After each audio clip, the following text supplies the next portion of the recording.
ব্রেন্টফোর্ডের ঘরের মাঠ জিটেক কমিউনিটি স্টেডিয়ামে আর্সেনালের শুরুটা ছিল ভুলে যাওয়ার মতোই। শুরু থেকে বল দখলে রেখে আধিপত্য দেখালেও কিছুতেই গোল আদায় করতে পারছিল না আর্সেনাল ফরোয়ার্ডরা।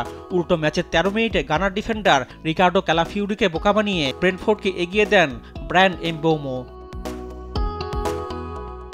ম্যাচের ২৮ মিনিটে ডেভিড রায়ার ভুলে দ্বিতীয় গোল প্রায় হজম করেই ফেলেছিল আর্সেনাল। তবে এ যাত্রায় অতি মানবীয় এক সেভ করে নিজের ভুলের প্রায়শ্চিত্ত করেন এই স্প্যানিশ গোলকিপার। পরের মিনিটে দুর্দান্ত এক হেডে আর্সেনালকে সমতায় ফেরান গ্যাব্রিয়েল জেসুস। বক্সের বাইর থেকে থমাস পার্টির শট গোলকিপার আটকে দিলেও ফিরতি হেডে ব্রেন্টফোর্ডের জালে বল জড়ান এই ব্রাজিলিয়ান।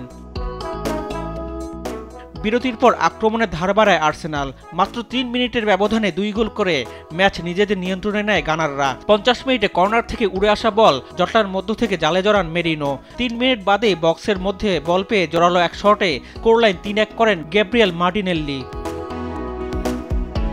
ম্যাচের বাকিটা সময় একের পর এক আক্রমণ করেও আর গোলের দেখা পায়নি আর্সেনাল। ফলে ৩-১ গোলের জয় নিয়ে মাঠ ছাড়ে তারা।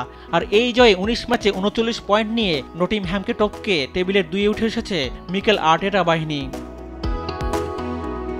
রিফাত আঞ্জুম, দেশ টিভি, স্পোর্টস ডেস্ক।